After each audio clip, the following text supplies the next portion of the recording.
So in this chapter, we're finally looking at experimental design and hypothesis testing. We've already learned a lot about how to describe and present data. Now it's really time to perform statistics on our data and be able to either prove or disprove the hypothesis that we set out at the beginning of our research.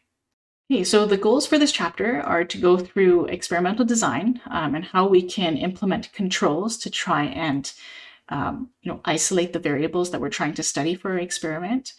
We then want to be able to apply what we call hypothesis testing with an understanding of p-values, test statistics, and levels of significance and confidence. So in terms of statistical tests, in later chapters, we're just going to go through a whole bunch of different types of tests that we can perform on different types of data sets. You can perform different statistical tests to see if two values correlate with each other, to see if multiple variables correlate with each other, and so on and so forth. But these are things that we can tackle later on. First, we have to understand how to set up a hypothesis and how to prove or disprove it. So let's first start off with an overview of statistical inference. So let's take a look at what statistics are and what parameters are. Then take a look at hypothesis testing and parameter estimation, because they have very different approaches. So statistical inference is the process through which inferences or predictions about a population are made based on statistics that are calculated from your sample data. The statistics are from the sample and the parameters are from the population. So this means that there are two approaches to statistical inference. There's hypothesis testing, which means we make a decision about a value of a parameter based on a preconceived idea about its value. So basically with hypothesis testing, we're saying the hypothesis is that x is equal to 20. But then when you take the measurements, you could get another x value, and you can see and correlate you can try and test to see if your measurement is similar to what you had set out to be your original hypothesis. And afterwards, we'll be discussing what the null hypothesis is. With parameter estimation, we're estimating or predicting the value of a parameter. So it's no longer us saying we think the value is x equals 20. It's now let's try and figure out a meaningful value for this parameter, which can be used in the population. So with hypothesis testing, we must first come up with a hypothesis, a value for the hypothesis and its contradictory hypothesis, the null event, and then either reject or accept it and make conclusions. With parameter estimation, we have to look at the estimators as well as the maximum likelihood of getting certain values. So we're going to start off with hypothesis testing in this chapter. Then we're going to take a look at parameter estimation, and then we'll take a look at a bunch of different tests that we can use. So steps for experimental design. Let's take a look at what the recommended steps are, and then the types of controls that we can use. So experimental design is a very complex process. It's simple, but there are a lot of steps involved. Overall, experimental design is the process in which you're trying to investigate a hypothesis. It involves deciding what factor is your independent variable, that's the one you want to be in control of, the one that you want to manipulate, and which one is the dependent variable. For the independent variable, though, we call that a factor, as in if we manipulate this, is it going to affect our dependent variable? And so we call the independent variable a factor, and adjusting it allows us to control the different factor levels it's at. So we then adjust the factor to see its effects on the dependent variable to determine whether there is a causal relationship between the two. Afterwards, once we have all of our results, we can apply a statistical test to either reject or accept the null hypothesis. So let's first go through the steps for proper experimental design. The first step, as I explained in the previous chapter, we should probably understand what we're looking for. So that means we should be able to understand and consider all the variables that will affect the experiment and consider whether they're related or not.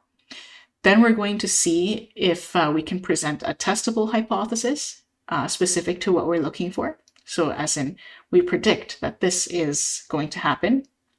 Then we're going to design an experiment or a sampling routine to collect data and manipulate the independent variable so that we can see if there is an effect between the two of them. Then we're going to apply the appropriate statistical tests to see if what the p-values are. So that's something I'll talk about later. But once you get p-values and a level of confidence, we can analyze the results for significance, check for optimizations to see if we can improve the data that we've measured, and then we can repeat number 3 to 5 if required and get new forms of optimized data sets from a better experimental protocol. So after you're done with all that and you're happy with your results, you can summarize, present, and discuss your findings and conclusions. So first of all, we need to be able to understand what a control does. And so controls are something that must be introduced into any experiment, and it helps to remove the effect of other factors outside of the one that you're studying.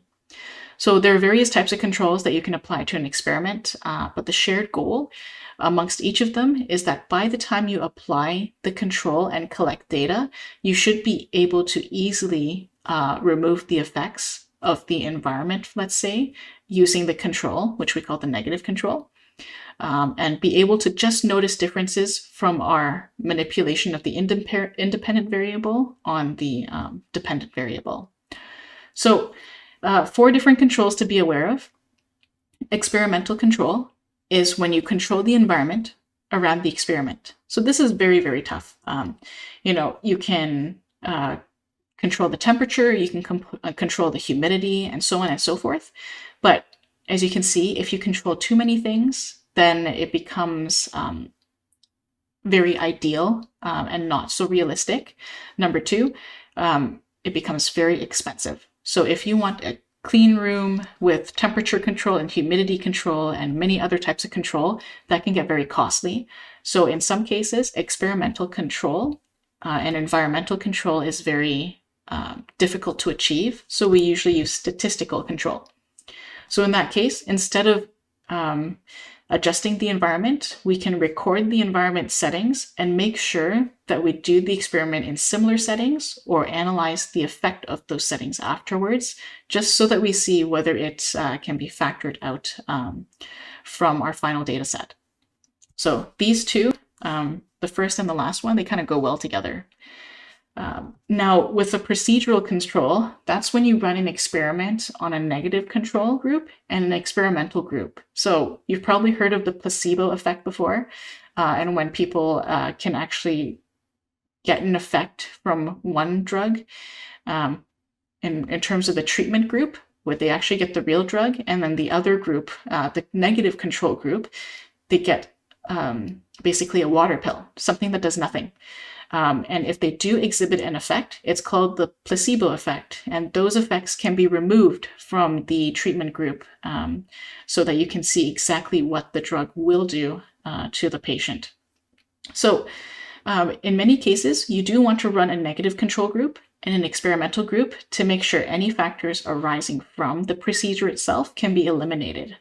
So in that case, if you're running an experiment and trying to test whether, let's say, factor A is going to affect the signal intensity of whatever you're measuring, then maybe it's good to have a control where you don't add anything to see, to have a baseline measurement.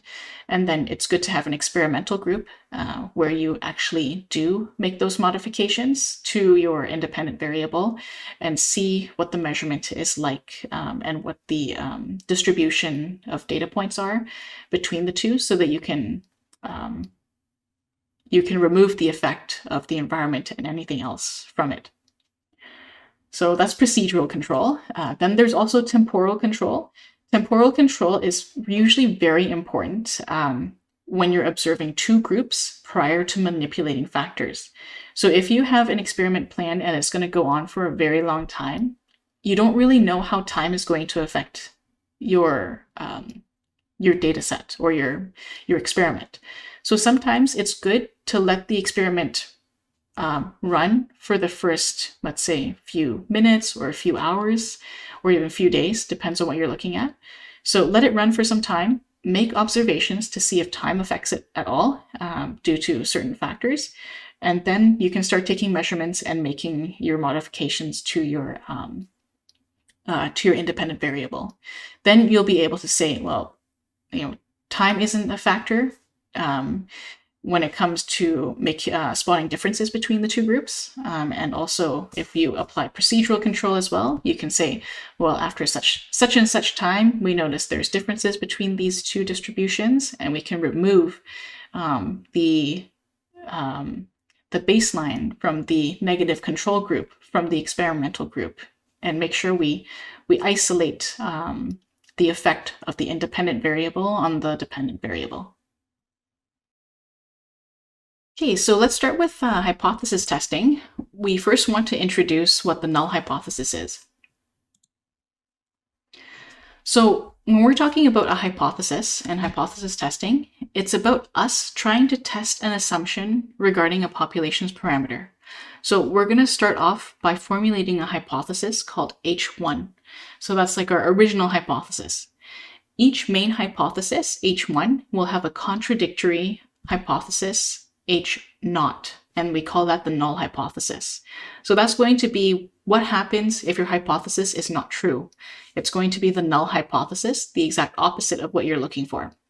So if we can reject or accept the null hypothesis because it's easier to do so, then it's a lot easier to make predictions about our real hypothesis. So the first question is, why is it easier to analyze the null hypothesis? The main thing is, with the null hypothesis, we're testing a statement with a mean value, mu equals to something. So maybe our hypothesis is to say that, our value is not this, or our value can be greater or less than this value. In that case, your null hypothesis would assign a value that you want to disprove. So mu is equal to this, as a value that isn't suitable. So that means it's easier to disprove that mu is not one value than to disprove that mu is many values. So rejecting the null hypothesis usually concludes that our hypothesis is likely true. And the stronger you can reject the null hypothesis, the stronger you're confident, or the more confident you are in accepting the real hypothesis that you set out at the beginning. So I first want to go through what a one or two-tailed test of hypothesis is. So it's important to determine what kind of test you want to have when it comes to your hypothesis. If you have a one-tailed test, it means that you will only test to see if the parameter is significantly greater than or less than x, but not both. So in this case, our hypothesis can only be mu is less than x. So that means over here, maybe mu is less than a specific x, or mu is greater than x. So that means that our null hypothesis is simply going to be mu equals x. What are the chances of getting mu equals x? So if our test statistic falls within what we call a critical region, then we can reject the null hypothesis and accept the original hypothesis. So this is called the rejection region, or the critical region, with this being the critical value for the level of confidence you're looking at. So if I have a 95% confidence interval, then I'm looking at a 1.6 something standard deviation away from the mean, or the center of the distribution. So in that case, that means anything outside of this standard deviation is going to be called our rejection region. So if I have a confidence interval of 95% and I'm trying to test whether mu is equal to x, then that means with 95% confidence, I want to make sure that my value falls within this region. If my value falls outside of this region, then that's the remaining 5%. So if I have a one-tailed test of hypothesis, if I can prove that my value falls within the 5% either at the beginning or at the end of this distribution, then I can show that my null hypothesis is rejected, and and the true hypothesis is accepted with a 95% confidence, level of confidence. So what happens if you have a two-tailed test? If I want a 95% confidence interval, then keep in mind that you have to split the remaining 5% between the lower and the upper regions. So now my standard deviation is slightly different. It's going to be 1.96. So that's typical because most of these experiments that you do, they're going to have two-tailed tests of hypothesis. So in this case, you would make sure your 5% is split into your 2.5% at the beginning and at the end of your confidence interval. And so you have your lower and upper tails, and you're going to test to see if the parameter is significantly greater or less than x in either direction. So our hypothesis here is going to be mu is not equal to x. So then your null hypothesis is going to be mu equals to x. So therefore, determining whether you have a one or two-tailed hypothesis is extremely important because your analysis is going to change and your rejection region will change as well. So just keep that in mind as we go through the lecture because they'll come in quite handy as we work through how to calculate things through hypothesis testing. So now we want to see how we can approach hypothesis testing. The first thing is create a null hypothesis H0 and assign it a value. Then create a hypothesis H1, which is your alternative hypothesis, and determine whether it requires a one or two-tailed test of hypothesis. Then you're going to determine a test statistic and its p-value. So you're going to get a measurement, and then you're going to test the p-value or the probability of that value taking place. And if that value is very, very, very low, then that's good because it's very unlikely that the value will take place in the null hypothesis. So then you're going to determine the rejection region and test your p-value. And make conclusions from your results on your significance and confidence of your conclusion. So let's first go through what a test statistic is. A test statistic is a single number that's calculated from your sample data that we can use for a hypothesis test. So we basically assign the null hypothesis the value of our test statistic x. So then our goal is to test if this value x is similar to the population mean mu, which we're going to get from our null hypothesis. And then we're going to get a z-score through this equation where you have the mean minus the population mean divided by your standard deviation. From that z-score, you can then calculate a p-value. So that's something we'll go through in a bit. But from your z-score, you can construct a rejection region that's based on a chosen alpha level of significance, which correlates to what we discussed before for confidence intervals, 1 minus alpha level of confidence. So if I want a 95% level of confidence, then my level of significance would be 0.05. So usually we're going to use a confidence level of 95%, and then you're going to find the z-score of alpha over 2 for a two-tailed test for critical values. So let's go through what that means. This is a little bit blurry, but if I have a confidence level of 95%, this means that the majority of my values are going to fall between here and here. And I'm fairly confident that they will. So that leaves the two remaining tails to be our 5%. So then we use z of alpha divided by 2 to get our desired standard deviation a certain distance away from our origin. So that's minus 1.96 standard deviations away and plus 1.96 standard deviations away.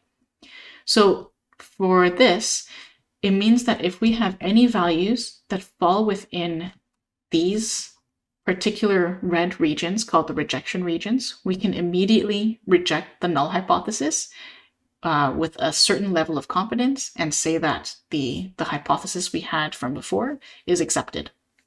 So let's now go through p-values and what they mean. So a p-value is basically the probability of seeing a select set of data if the null hypothesis is true. So with your z-score that we have from before of the test statistics and our desired confidence interval, we can easily find the probability of obtaining certain z-scores in our distribution. So if we have a probability density function for a measured value of x, like this, if we obtain an unexpectedly large value of x, we can test the p-value using the probability function. And here it's going to test for the null hypothesis. Basically, what are the chances that p is much larger than x? So if the p-value is 0.05 or lower for a confidence level of 95%, it means that we can reject the null hypothesis and say with the same 95% level of confidence that the hypothesis is true. So in this case, what I'm testing is, if I go back to this diagram, just go back. What are the chances that my value is greater than this right here? Then if I have a very low chance of being in this region, it means that I'm fairly confident my chances of being in this green region are much higher. So if I'm in this rejection region and I find a value within this rejection region and I prove that there's a very low chance of getting a value in this region, then I can reject the null hypothesis and show that I'm confident my value comes from this area. So just remember, rejecting the null hypothesis doesn't prove that the hypothesis is true. It just gives us a high likelihood that it is so. So as an example, for physics, in 2012, the Higgs boson was discovered. And that's basically a tiny fundamental physics particle, and it garnered widespread attention. Primarily during that time, after reading a bunch of articles, you'll notice that the term 5 sigma was thrown out quite a bit. So now you can fully understand and appreciate why that discovery was presented that way. When the scientists discovered discovered Higgs boson, they didn't present the probability that Higgs boson exists or not. They presented the probability that if the Higgs boson did not exist, what would be the likelihood of getting this data? So if the likelihood of getting that data is very, very little without the existence of Higgs boson, then that means that you've disproved or rejected that null hypothesis and therefore have accepted the reality that the Higgs boson does exist. It's a little counterintuitive, but basically the likelihood of getting the data without Higgs boson was given a p-value of 3 times 10 to the negative 7, which meant that there was a 1 in, I think, 3 million chance that the data would have been like that if the particle didn't exist. So therefore, they effectively rejected the null hypothesis, and that meant that the data could only be that extreme if the Higgs boson did exist. So acceptable errors, something else we have to take a look at when we're doing hypothesis testing. We know that in reality, our hypothesis can either be true or false. So that means with our hypothesis testing and strategy of rejection, our statements can only go so far. Sometimes we do make mistakes. So the worst thing that can happen if you accidentally say something is true when it's actually not, and vice versa. So we're going to outline 2 different types of error. Type 1 error is when the hypothesis is really true, or is when the null hypothesis is really true, but the statistical tests have led you to believe that it's false. So in that case, this is quite a damaging conclusion because you've basically created a false positive. And so when you're presenting your conclusion, it means that you've presented the opposite of what was actually taking place. And that's very hard to come back from. With a type 2 error, when your null hypothesis is really false, but the statistical tests show that it's true, that means you've indicated your hypothesis is incorrect and further experimentations have to be done.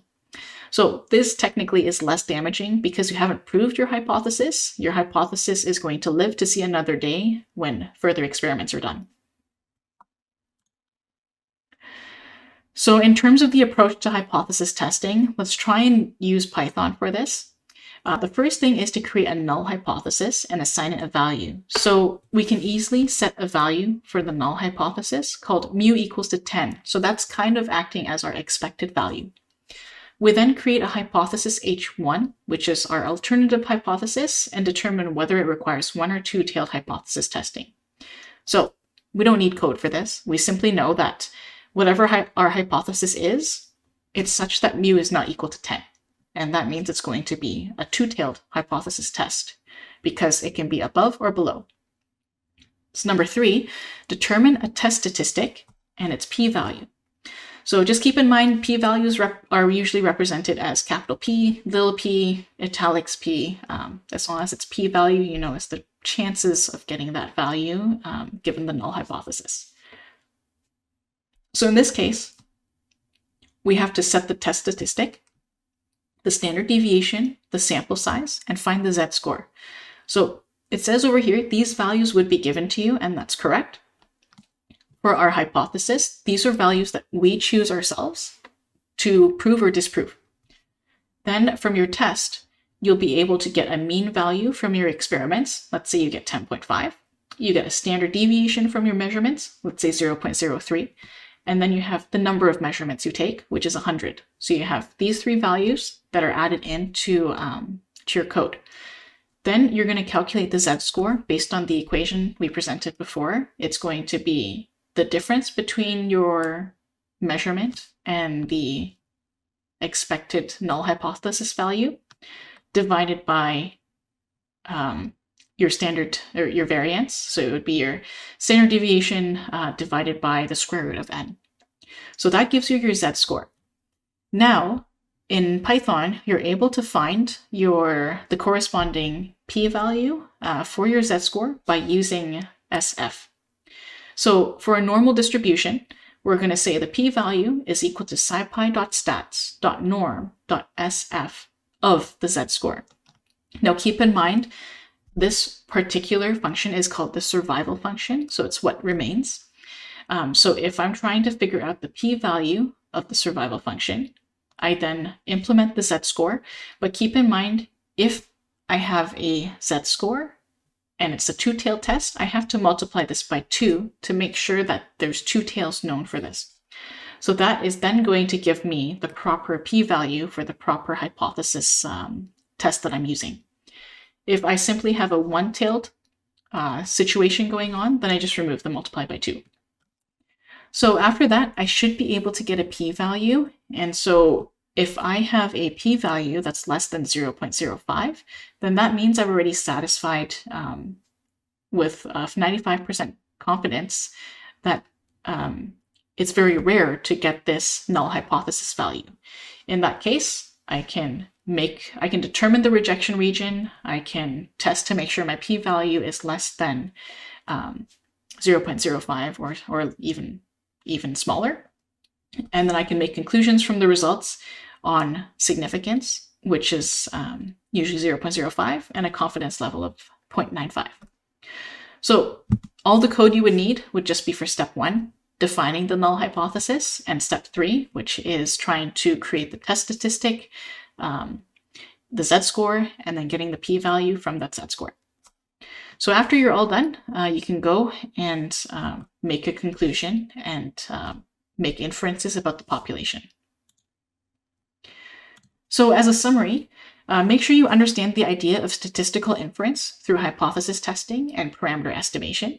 Then you want to know the proper steps to experimental design, figure out what kinds of controls are possible and what are the pros and cons of each, know the steps to hypothesis testing and how to perform it using Python, and of course, understand all aspects of hypothesis testing, from the null hypothesis to a test statistic to acceptable errors, as well as whether you want to apply a one or a two-tailed hypothesis test to figure out your p-values. And that's about it. The next few chapters are going to be about how we can apply certain statistical tests to find our p-values in a much more automated way.